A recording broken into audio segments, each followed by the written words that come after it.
Joining us now, we are joined by, he is the ranking member of the House Intelligence Committee. Devin Nunes is with us also. He's the House Minority Leader. That would be well, I guess you're not the leader yet. You hope to be one day.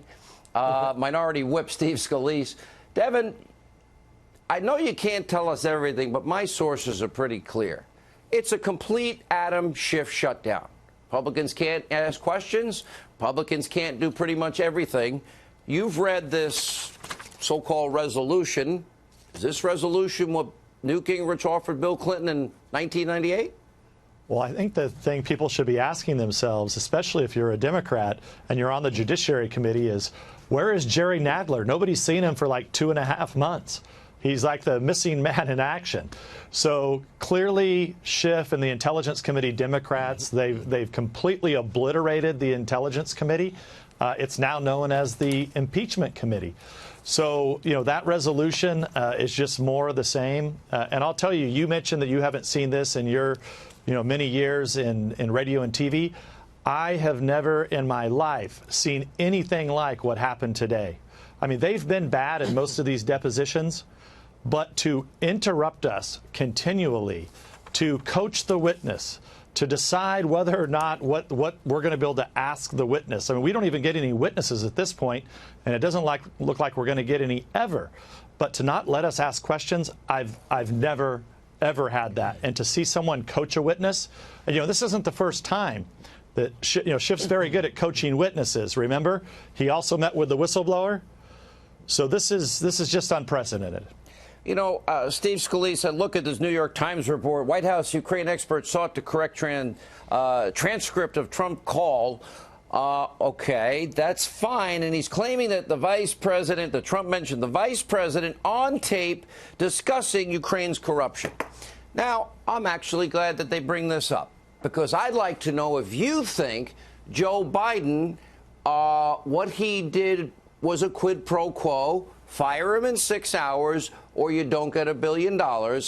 And if his own son admits he's being paid millions with no experience, doesn't that sound like they're buying favor? And doesn't that sound like something the American people need to get to the bottom of?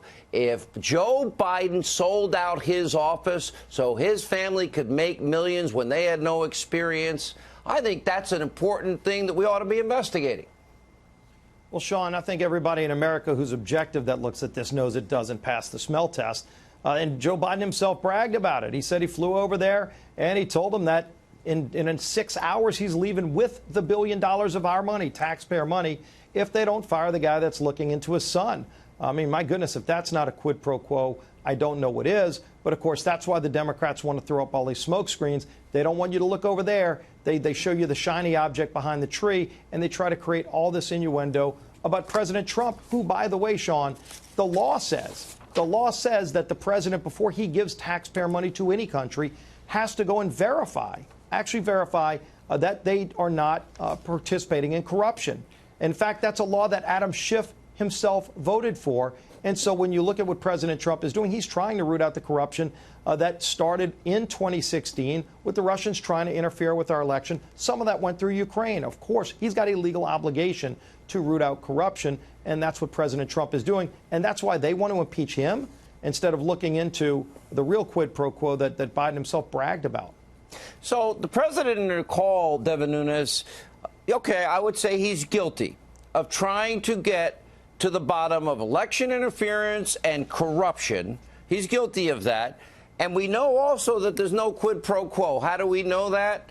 Well, number one, the Ukrainian president, foreign minister, they both said there was no pressure. Number two, they didn't know money was delayed at the time. And number three, they got the money without doing a darn thing. So that would mean the theory goes out the window and blows up, doesn't it? Well, there's a common theme, Sean, in all of these interviews that they have.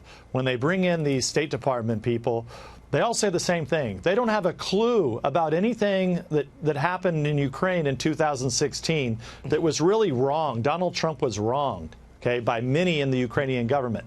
All these supposed geniuses at the State Department and here in the swamp, oh, they don't know anything about this what happened in 2016. Ukraine's great. Ukraine never did anything wrong. But then they seem to then think that that Donald Trump getting to the bottom of the corruption that they don't even pretend to not even know about, that somehow that's a problem. And that's what we're dealing with here in the swamp. And it's just going to continue to be the same thing as long as they continue to do this in secret in the dark. All right, nice. Thank you very much. Maybe one day we'll open it up and we get to ask the real questions.